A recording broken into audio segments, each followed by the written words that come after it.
नमस्ते साथियों, एक बार फिर आप सभी का हमारे चैनल पर स्वागत है।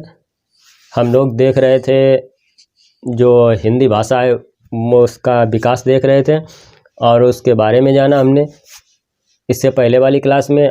और जो हमारी हिंदी भाषा है वो किस परिवार के अंतर्गत आती है वो भी हमने जाना।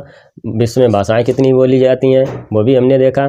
तो अब हम लोग देखेंगे जो देख रहे थे मध्य का नाम ये जो भारतीय भाषाओं का जो वर्गीकरण था हर भाषाओं का या विभाजन था वो देखा था, जिसमें प्राचीन और मध्यकालीन और आधुनिक कालीन ये देखा था। तो अब हम लोग देखेंगे जो प्राचीन भारतीय आर्य भाषा जो थी उसमें उसका जो समय था उस 1500 ईसा पूर्व से 500 ईसा पूर्व तक ये।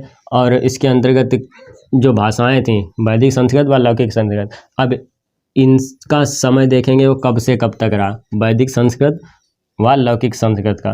तो आइए शुरू करते हैं आज की क्लास। तो हम देख रहे हैं भारतीय आर्य भाषाओं का विभाजन। तो पहली भाषा हम देख रहे हैं प्राचीन भारतीय आर्य भाषा, जिसमें 1500 ईसा पूर्व से 500 ईसा पूर्व तक रही। इसके अंतर्गत जो वैदिक संस्कृत व लौकिक संस्कृत ये दो भाषाएं थीं। तो दो भाषाओं में वैदिक संस्कृत का समय कब से कब तक रहा, तो वैदिक संस्कृत का समय कब से कब तक रहा 1500 ईसा पूर्व से 1500 ईसा पूर्व से 500 ईसा पूर्व तक। तो इसका समय कब से कब तक रहा 1500 ईस्वी पूर्व से 1000 ईस्वी पूर्व तक। ये तो इसका समय रहा किसका, वैदिक संस्कृत का। अच्छा, अब लौकिक संस्कृत, अब इसी में 1000 ईसा पूर्व से कितना है 500 ईसा पूर्व तक। तो 1000 ईसा पूर्व से 500 ईसा पूर्व तक किसका समय रहा, इस लौकिक संस्कृत का। यहाँ पे लिख लीजिए 1000 ईस्वी पूर्व से 500 ईस्वी पूर्व तक ये किसका समय रहा, लौकिक संस्कृत का। यानी 1500 ईसा पूर्व से 1000 ईसा पूर्व तक ये तो रहा वैदिक संस्कृत, जिसमें वेद वगैरह लिखे गए। लौकिक संस्कृत 1000 ईस्वी पूर्व से 500 ईस्वी पूर्व तक था। इसमें क्या था,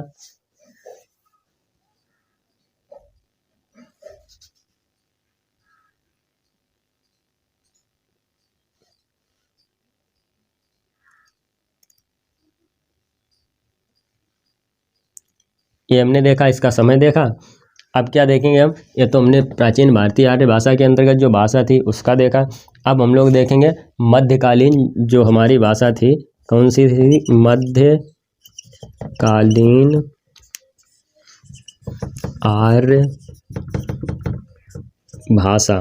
मध्यकालीन आर्य भाषा कब से कब तक रही 500 ईसा पूर्व से 1000 ईस्वी तक इसने अपना शासन किया, मध्यकालीन आर्य भाषा ने। अब इसके अंतर्गत जो भाषाएं थीं कौन कौन सी, पाली हो गई, प्राकृत हो गई, अपभ्रंश हो गई। इनके बारे में इनका समय अब हम लोग देखते हैं जो मध्यकालीन आर्य भाषा के अंतर्गत आती हैं। इसके अंतर्गत कौन सी भाषा थी, पहली थी पाली। पाली को ही प्रथम प्राकृत कहते हैं, प्रथम प्राकृत। पाली को हम क्या कहते हैं, प्रथम प्राकृत कहते हैं। अच्छा, प्रथम पाली भाषा थी, ये कब से कब तक रही, ये है 500 ईस्वी पूर्व से 1000 ईस्वी तक। तो इसका समय रहा 500 ईस्वी पूर्व से 1 ईस्वी तक, यानी ईस्वी सन तक इसने शासन किया, किसने, पाली भाषा ने, जिसे हम लोग प्रथम प्राकृत कहते हैं। अच्छा, पाली के अंतर्गत क्या है कि ये क्या है, पाली भारत की प्रथम देश भाषा भी है। क्या है, भारत की प्रथम देश भाषा। यहाँ पे लिख लीजिए भारत की प्रथम देश भाषा यही है, कौन सी, पाली। अच्छा, दूसरा क्या है, जो भगवान बुद्ध थे, भगवान बुद्ध ने अपने जो उपदेश दिए वो सारे उपदेश किस में दिए, पाली भाषा में। तो यहाँ लिख लीजिए भगवान बुद्ध ने अपने उपदेश भी उपदेश पाली भाषा में ही दिए। ये भी हो गया कि भगवान बुद्ध ने अपने उपदेश जो दिए वो किस में दिए? पाली भाषा में दिए। अब हम लोग देखेंगे पाली के बाद दूसरे नंबर पर क्या आती है? प्राकृत भाषा। प्राकृत को क्या कहते हैं? द्वितीय प्राकृत। प्राकृत को क्या कहते हैं? द्वितीय प्राकृत। अच्छा, पाली का जो समय रहा वो कब से कब तक रहा? 1 ईस्वी से और 500 ईस्वी तक रहा। किसका? पाली का देख चुके हैं। खा में है पाली भाषा। पाली प्राकृत। प्राकृत को क्या कहते हैं? द्वितीय प्राकृत कहते हैं। द्वितीय प्राकृत कहते हैं। पाली भाषा को द्वितीय प्राकृत कहते हैं। इसका समय कब से कब तक रहा? 1 ईस्वी से और 500 ईस्वी तक। 1 ईस्वी से 500 ईस्वी तक रहा। किसका? प्राकृत का समय।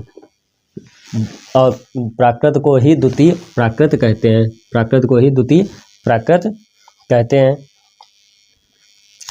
और प्राकृत में क्या किया था? यहाँ पे भगवान बुद्ध ने उपदेश दिया था, वहाँ पर महावीर स्वामी ने अपने सारे उपदेश दिए। तो यहाँ पे लिख लीजिए, महावीर स्वामी ने अपने उपदेश दिए।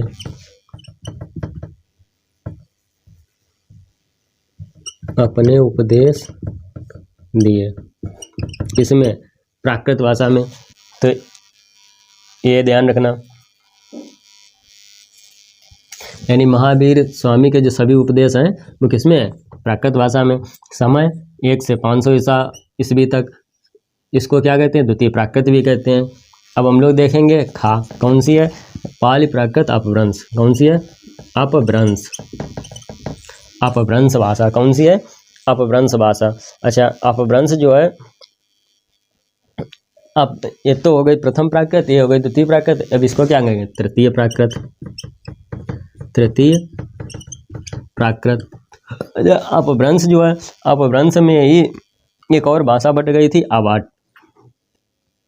तो यहाँ पे लिख लीजिए, अभाट भी इसी की एक भाषा है। अभाट।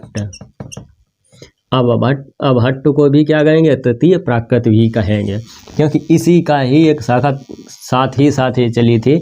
तो इसी को हम तृतीय प्राकृत भी कहेंगे। तो इसका समय कब से कब तक रहा? ये थी 1 ईस्वी से 500 ईस्वी तक। तो अब क्या रहेगी?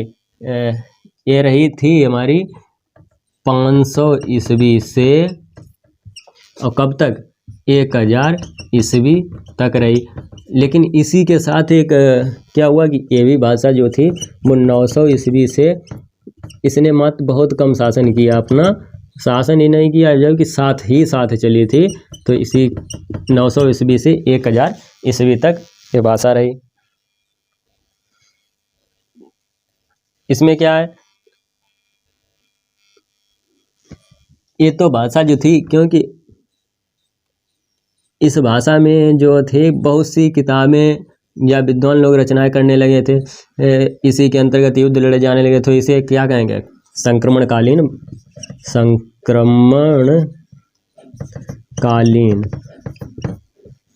भाषा।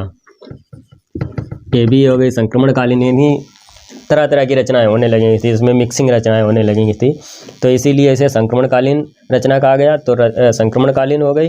और उसके बाद इसमें विभिन्न प्रकार की क्रांतियां होने लगी थी। तो लोग अपने अपने राज्य को विस्तार करने के लिए विभिन्न लड़ाइयाँ लड़ने लगे थे। तो उस पर आधारित जो रचनाएं होने लगी थी, तो इसे क्या कहेंगे? संक्रांतिकालीन भाषा। संक्रांतिकालीन भाषा बन गई। इसमें क्रांतियाँ विभिन्न तो क्रांतियाँ हुई, तो इसीलिए इसे संक्रांतिकालीन भाषा भी कहा गया। तो ये तो देखा हमने, इनका वर्गीकरण, इनके बारे में जाना, इनका नाम जाना, समय जाना। अब हम देखेंगे आधुनिक जो भारतीय भाषाएं हैं। ये मध्यकालीन देख चुके हैं। अब हम लोग देखेंगे आधुनिक कालीन भारतीय आर्य भाषा, जिसका समय क्या था कि 1000 ईस्वी से अब तक, यानी आज तक जो हम लोग जिस बोल रहे हैं वो कौन सी भाषा है? आधुनिक कालीन भारतीय आर्य भाषा है। तो अब हम आधुनिक कालीन भारतीय आर्य भाषा जो है वो अगले भाग में देखेंगे। क्लास को ज़्यादा से ज़्यादा संख्या में शेयर करें और अपने अन्य दोस्तों को भी बताएं, और क्लास को लाइक ज़रूर कर दिया करें। चैनल को भी सब्सक्राइब करें। मिलते हैं अगली क्लास में, तब तक के लिए जय हिंद, जय भारत।